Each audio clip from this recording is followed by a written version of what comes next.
afternoon everyone. I am Susri Subhasri Das, Senior Lecturer in Metallurgy, Government Polytechnic Mayurbhanj. We are going to start the session for sponge iron and ferroalloys. So let us start from sponge iron. So first of all, we are going to introduce about the sponge iron. The contents are introduction and historical development of sponge iron, then direct reduction of iron ore, and then classification of DRI process. So let us start from the introduction.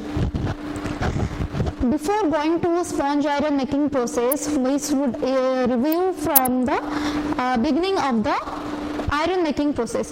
The process that produce iron by reduction of ore or iron ore below the melting point of the iron produced are generally classified as direct reduction iron or direct reduction process. The product therefore is referred as direct reduction process. In this process, the molten product which is produced from the blast furnace, we generally known as pig iron, which is the chief ore or chief metal for the steel making process. But due to some adverse situations, like we don't have sufficient raw materials, we don't have abundant quantity of coking coal which is necessary for the reduction in blast furnace process, so we are adopting for the alternative routes. So sponge iron making is known as the alternative route of iron making, or in steel industry it has been adopted since 3 decades. Right. So now the objective to produce liquid steel directly from the ore, which is classified, is known as the direct steel making process. And in this process, the sponge iron, which takes part the chief chief ore, which is used in the SMS plant for steel making process. So this is the overall process in which we produce sponge iron. So in that process, we first take the feed from the ore and raw materials like coal and dolomite as a flux that has been submerged into the rotary kiln. Like we know, blast furnace process, we produce pig iron, which is a liquid pig or liquid iron metal, but in sponge iron it is a solid product. So for that sponge iron production, we prefer rotary kiln process. In this process, the ore and that coal and dolomite has been mixed and processed inside the rotary kiln. After that, we produce it after giving some temperature which is lower than the melting temperature of the metal, that is iron. We get that product which is known as sponge iron and charcoal. Sponge iron then after that screened to the different sizes as per our requirement, and it has been separated from the charcoal with the help of magnetic separation.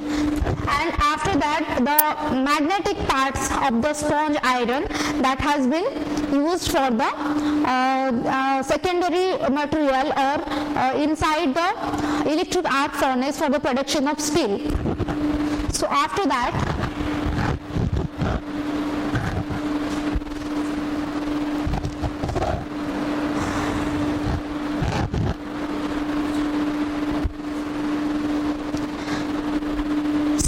this is the historical development of sponge iron making.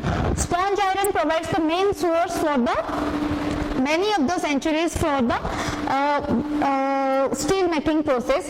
It has been adopted in open shallow hearth with the sponge iron provides main sources of iron for many centuries before the blast furnace was developed. Sponge iron was produced in a shallow melting processes in a shallow hearth with the reductant fuel. So first of all, we have to know what is reduction process. Reduction process means we have to remove oxygen from the oxide material of ore, that is hematite, which is the chief ore for the iron production. We take that is the symbolization of Fe2O3, and we take hematite as a chief ore. So hematite is taken into account with the temperature of around 1000 to 1200 degrees Celsius, which is generally lower than the melting temperature of the iron, because we are taking the solid material of the sponge, which has to be produced through DRI processes. So the temperature should be lower than the melting temperature of iron ore. So after that we have to add the reductant. Reductant is taken as the non-cooking coal. This is the main advantage of sponge iron, that we can take or we can use the non-cooking coal as a reductant here. So to remove the oxygen from the iron ore, we are taking reductant fuel, which can be in the form of non-cooking coal or in the form of gaseous fuel, or that should be in natural gas or synthetic gas. Right. So after that, in modern times, steel making has been found increasingly used in the manufacturing of wrought iron, and it is used as a substitute in the steel making process.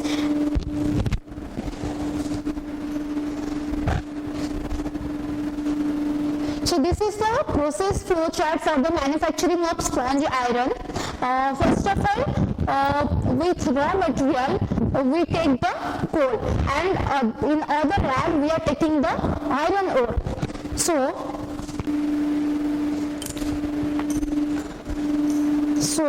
in process flow chart of manufacturing of sponge iron, we are taking coal as a raw material, and in other rag we are taking iron ore.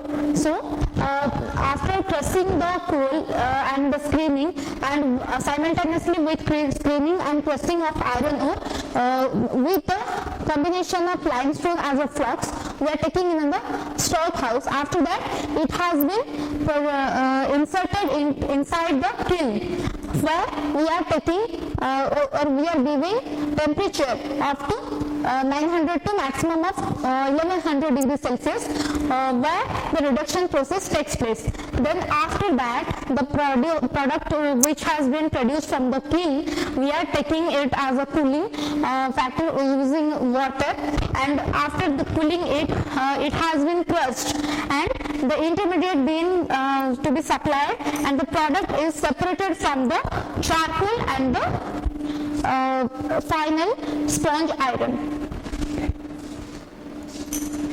So first of all, we should know what is sponge iron. When the word sponge comes into our mind, what comes first? It is a soft material, right? What we can use for washing of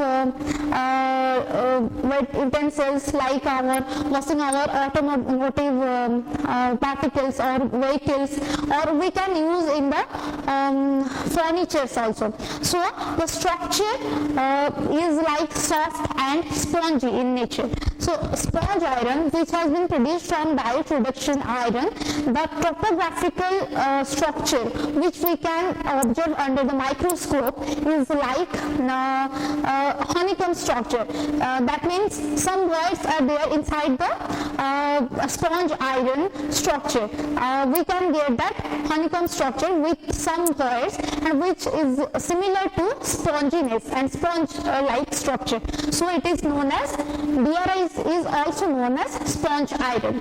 So first DRI reduction process, the raw materials which is important is first is our iron ore. So iron ore means we can take the oxides of iron ore. There are different oxides like hematite, magnetite and wustite. So oxides, first of all wustite. Wustite is FeO. it has a cubic lattice of the initial type, and this type is unstable below 560 degrees Celsius. This reacts with our carbon monoxide gas, which is used as a reduction part, which we can take it out from the non-coking coal. We are supplying through the rotary kiln or in the carbon elements from the synthetic or our natural gas, which is helpful for the reduction process. So FeO gives Fe3O4 plus Fe. This is reduced with the help of carbon monoxide, and it can give us iron. Mustite is considered to be an iron deficiency oxide. So next is oxide is our magnetite. Magnetite is FeO Fe2O3. That means it is a ferroso-ferric oxide.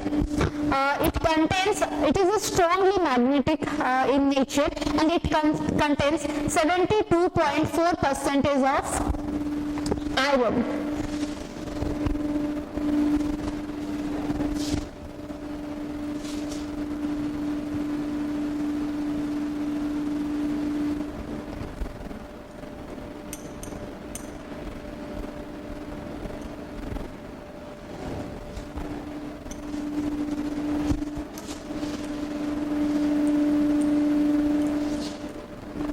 Then comes our hematite. Hematite is ferric oxide, and it is the most important mineral of iron.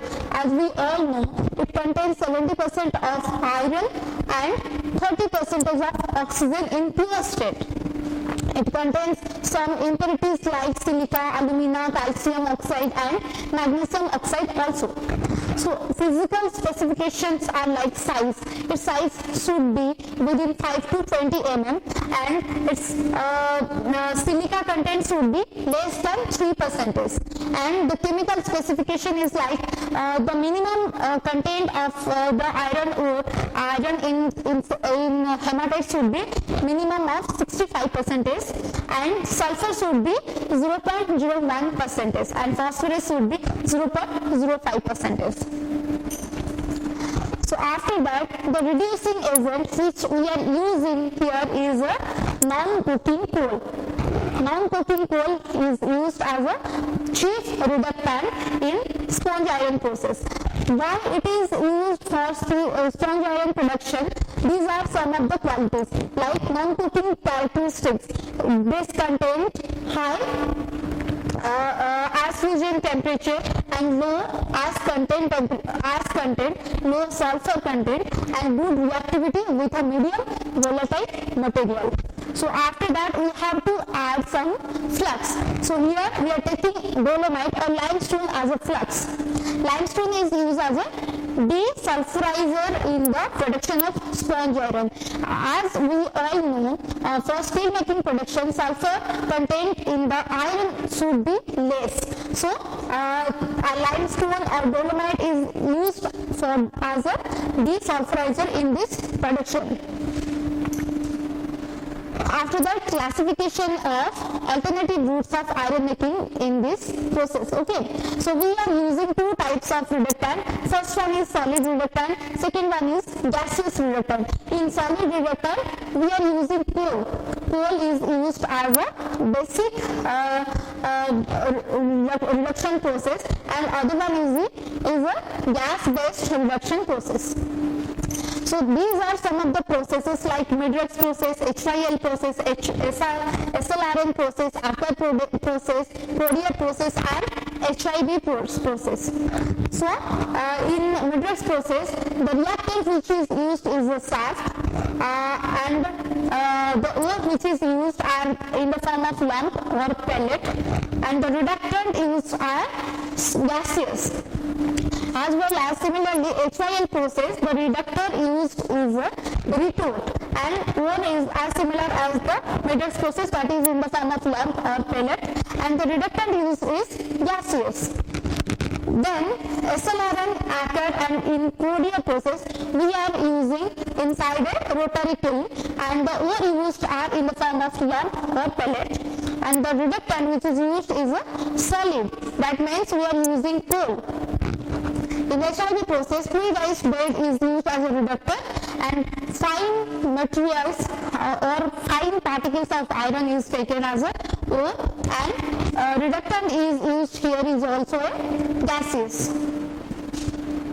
So the main advantages of coal-based process are like they do not require high-grade coal, which is less available on our earth. It is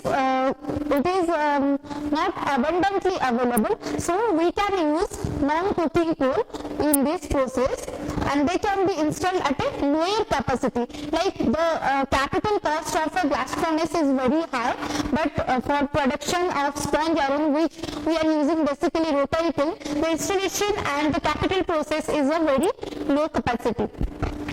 They can be easily installed at places where small reserves of coal and iron ore are available.